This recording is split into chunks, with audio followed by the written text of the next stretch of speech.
we answered the why behind it, no? That it's more than a data. Actually, it's an insight that for the company, again, to optimize, no? Because it will bring what? Investment, only because you're putting so much value dun sa talent, no?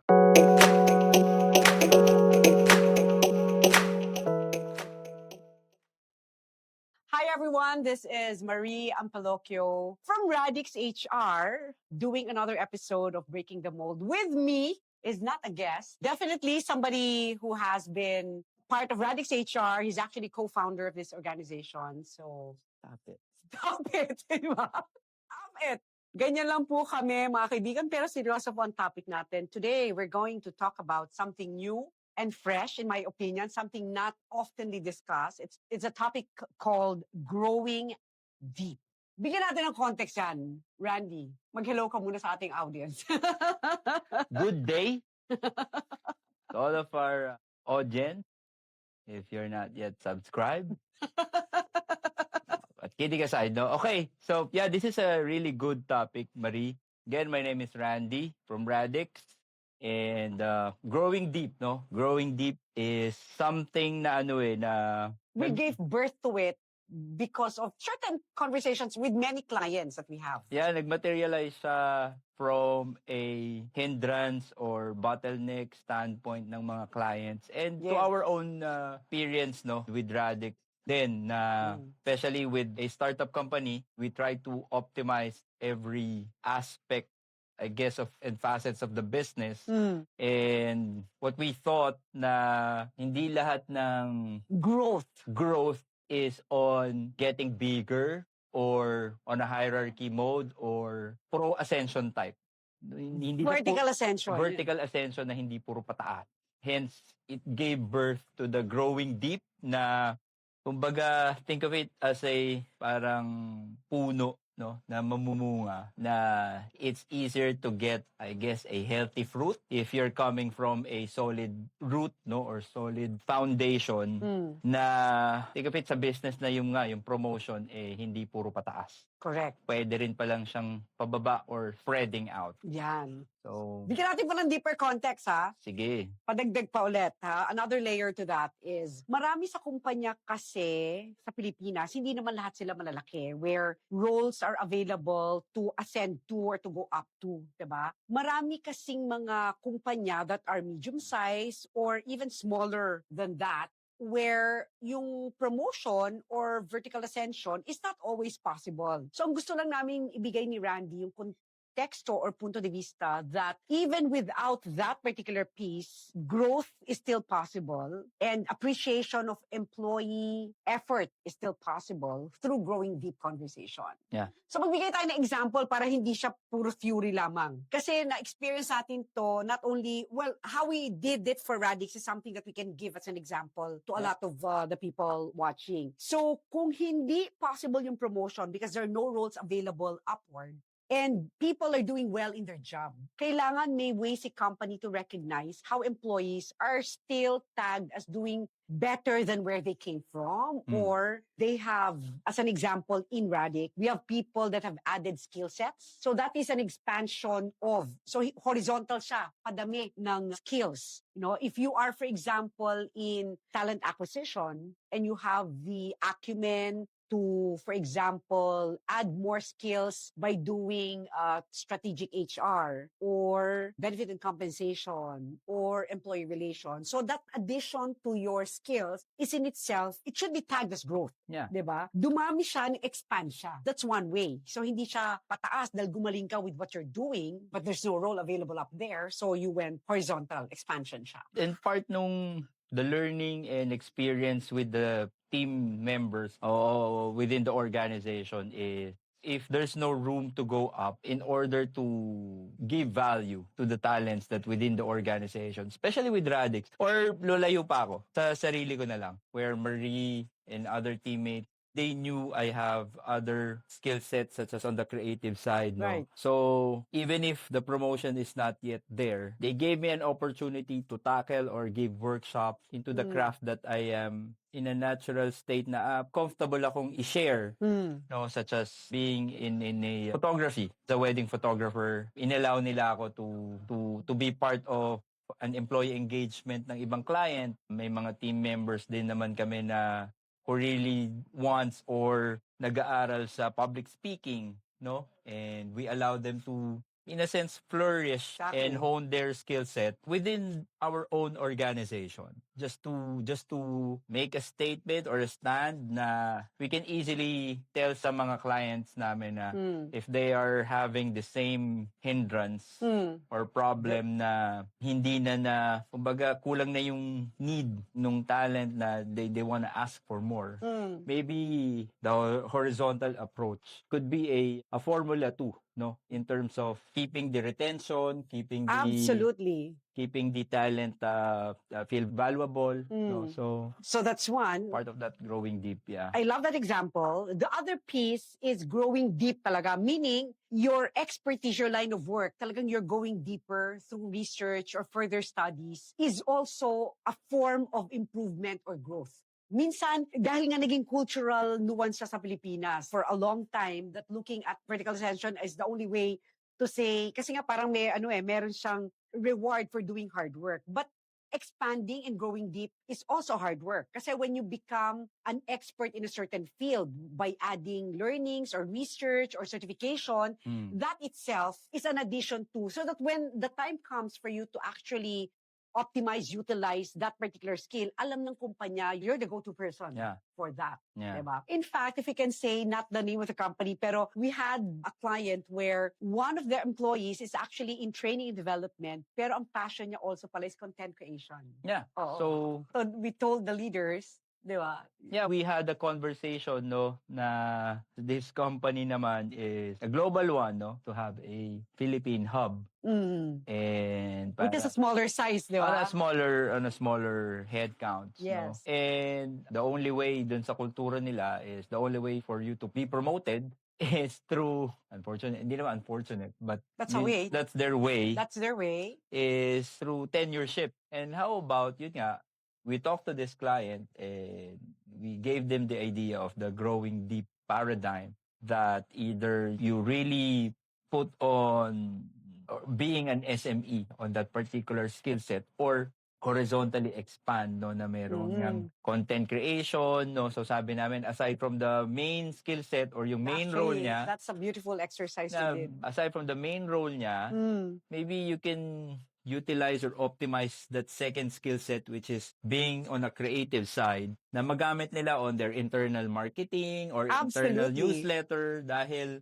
that individual is really passionate on doing so, that skill set. So I love that project a lot because what we did is, sabi mo nga, we collected yung primary skills nila, and then the company would have not known that there is also a secondary skill set. And actually, we went deeper pa, a tertiary skill set. So typically, those collection of skills are not available. So itong talent or skill data bank na to, create natin for this particular customer. They now know that if they need somebody who has a skill set on content creation or photography, or perhaps somebody who is very attuned to, for example, a learning program to address, for example, effective communication, kasi public speaker siya, then they now know that they can tap individuals from the Philippine Hub kasi by finding out nga yung database na yun. And yeah, and we answered the why behind it, no? That it's more than a data. Actually, it's an insight that for the company, again, to optimize, no? Because it will bring what? Investment, only because you're putting so much value dun sa talent, no? That it can translate into, again, a longevity nung talent sa kanila, yeah. no? Walang attrition na magaganap. They would feel valuable. So, hence, the loyalty will, yun ang pwedeng kapalit. No? Yes. And cost saving, which is on most of the business or company would love to have. Yun ang Kasi value. you don't need to go to a third-party vendor or hire another one or a COS or a cost of service. Bigay mo na lang sa talent mo yung what could have been on the other na pwede ibigay mo na lang sana sa third party mo, which is mas mahal. Diba? So it would be a win-win situation both on the company Mm. and the talent. Super bang on. Like, Yeah. you just mouthed the value behind Going Deep. But I also want to say, meron pang isa example. I want to go another layer, which is later on about, may expense din siya eh. But we'll tell them a bit later what those are. Kasi when you get promoted, syempre, you also get an amount of money and then yung next level set of benefits and Masaya compensations. to. The price versus value, I guess. Exactly. No, exactly. But before going to that, we also had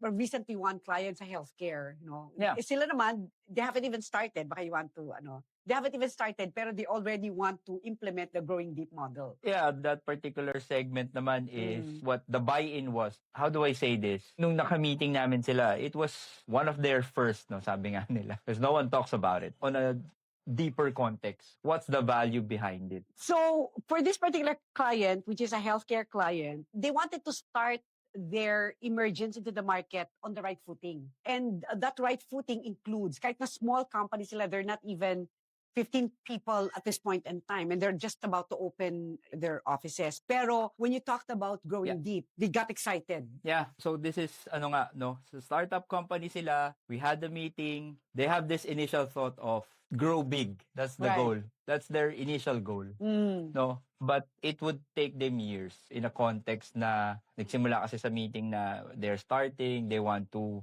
really optimize their finance, their Right. budget, Mm. and they have limited capacity. Mm. So, yun nga, inintroduce natin yung growing deep paradigm na maybe all of you will wear either double or multiple hatting Yes. for the meantime. Kasi nga, we want to strengthen your base fundamental, which Yes. is your core team. Yes. If your core team has enough experience and subject matter expertise, Mm. it's easier to do a KT or the knowledge transfer dahil, kumbaga, in layman's term nga, hindi ka mapapaikot, hindi ka maluloko kasi nadaanan mo lahat Exactly. ng aspect of each department, Mm. each SLA, each scope of work, each job description. Mhm. May mga partition lang of or percentage of that skill sets, no? Correct. Na pwedeng magpalit-palit na. This time, pwedeng ito yung strength mo. Mas makikilala mo yung talent mo. Correct. We call it putting them on the right seat In the bus. in the bus. Right. So, happy sila how this unfolds, Exactly. no? So, They're so happy. In fact, I don't want to pretend that there's no cost associated to this.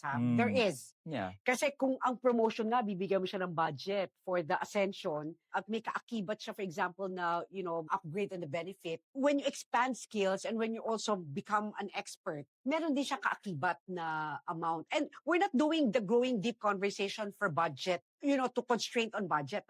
We're doing it for many purposes. One, yun nga, to exercise yung additional skill sets ng mga tao. Tsaka when you're a small company, what you don't want is for people to just create a line of expertise sa isang lane lang. Yeah. You want to exercise the other skill sets or to tap the other skill sets that they have.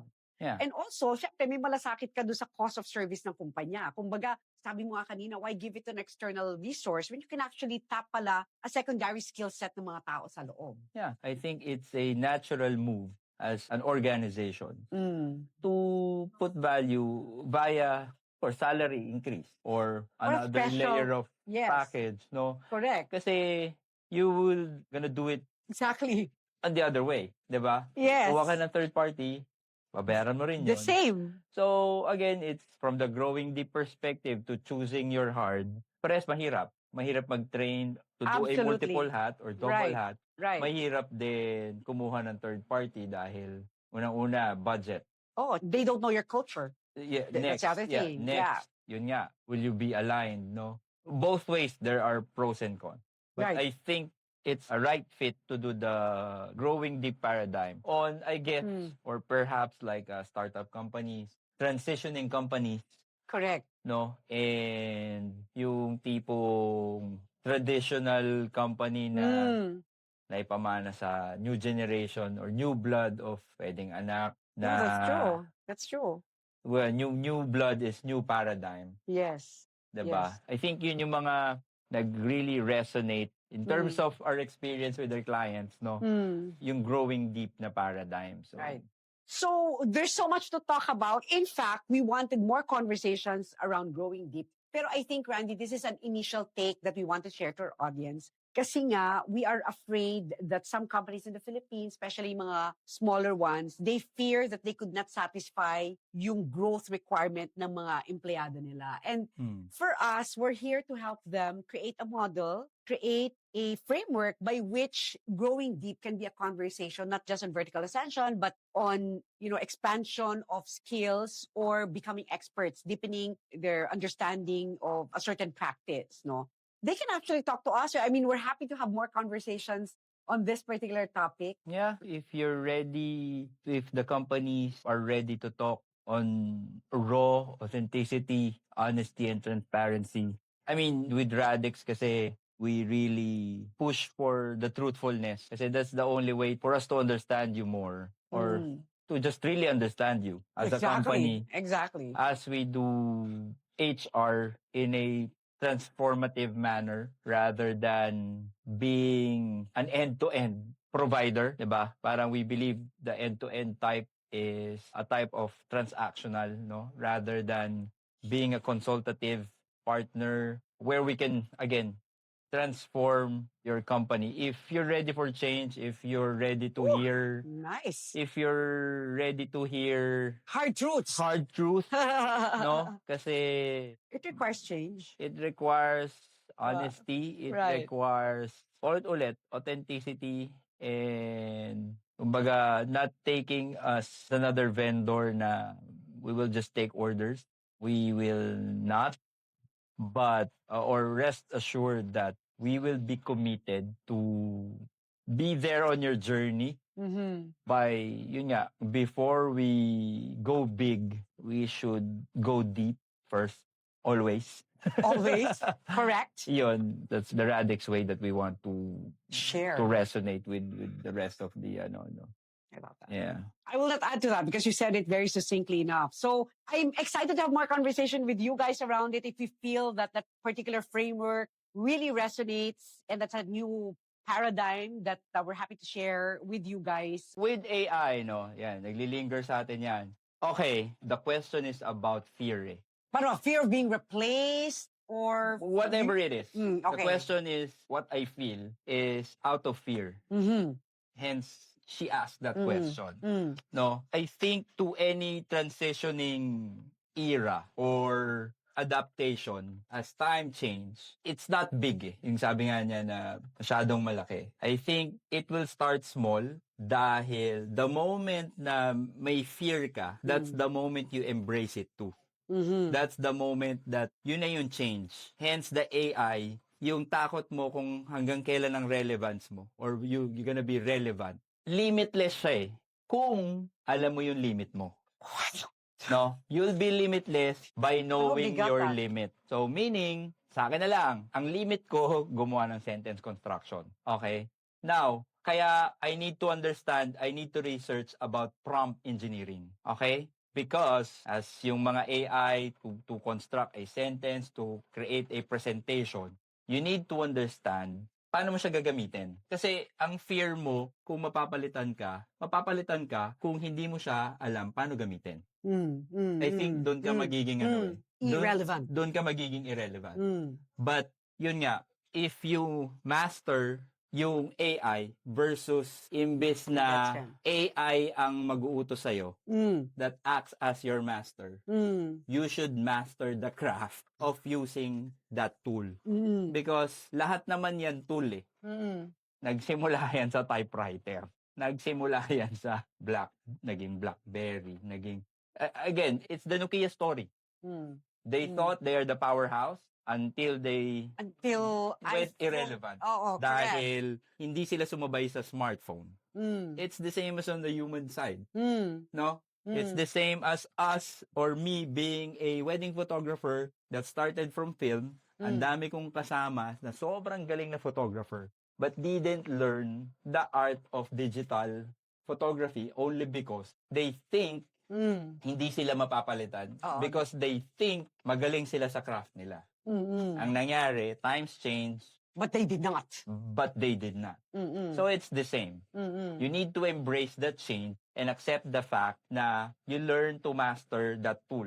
Otherwise, yung tool na yung master mo na mag-a-act sa'yo. Gets. No? Gets. So, Ganon. The other layer I will add to that is this, that part of that fear is embracing the elements that surround the integration of the work of the individual. Kasi I understand that yung use of AI must only be in the aspect of elevating your game and making sure that the employee, ito, yung sinasabi, yung maintaining the, kasi no, Part of speed ng process mo yun eh. art of speed ng process to get things out, Yeah. but it will not replace the intelligence behind the design, the framework. Kaya din siya ni AI. I mean, the AI now, especially ChatGPT, is amazingly fast and all Yeah. that. But there are elements in the design, in AI, ChatGPT only understands it can give you the right response because the human person gave the appropriate prompt that came from the conversation with the clients, that came with the conversation with the customers, that came from the heart of Yeah. the developers, the It's people how- that are running the show, di ba? It's how you were creative enough to execute using the tool. Correct. Otherwise, garbage Correct. in, garbage out yan. Yan, the last part should be that. Garbage in, garbage out. And ang pinaka-importante is that you maintain your line of expertise even with the presence of that tool. Kasi at the end of the day, ang kausap ni customer, hindi si ChatGPT, yung Yeah. company. Yeah. Diba? At the end of the Yeah. day. Alam mo, to be quite frank with you, highly possible, yes. Kaya many of the advice ng HR or ng employers or immediate supervisors is to learn and to increase talaga your acumen in AI element. Can you imagine, you're just touching the tip of the iceberg. What if you are one of those souls in the universe that actually goes really deep? Meaning talagang inaral mong maigi how to optimize it for your business, for your company, for that human soul so that yung expertise niya mas lumabas. My gosh. I mean, the speed of execution, the speed of output, the quality of output can really run wild. But Yeah. because you inaral mo. Yeah, and Diba? again, call it the rule of thumb. The world is run by thumb right now, because of using the phone. Yeah. So the rule of thumb, on a fast-paced, changing world right now, tool siya for you to utilize, no, not to veer away or not to be It was about, yeah. scared of. No, if you grow horizontally or you grow deep or deeper by knowing how to utilize that tool, again, wala siyang pinagkaiba sa other tool na natutunan mo. Correct. No, na Correct. No, that's a great point. to be part of your arsenal Yep. of using that AI actually is an upskill itself. Again, not to replace, but to embrace actually. No, embrace the change only because 5 years from now, if you don't embrace now, you might be irrelevant 5 years from now. You might be replaced because you missed the boat. You missed the boat of learning that tool, diba? And many of us are, I don't say victim or ano, na-miss yung boat na yon, na madami sanang magaling pa rin na on my end, na magaling pa rin sana yung mga photographer na yon, no? Or magaling pa rin sana yung mga DJ or sound engineer before. No, have they adapt and be relevant of embracing that new tool, which is the digital world. Correct. So, Correct. Yep. Enough good examples there.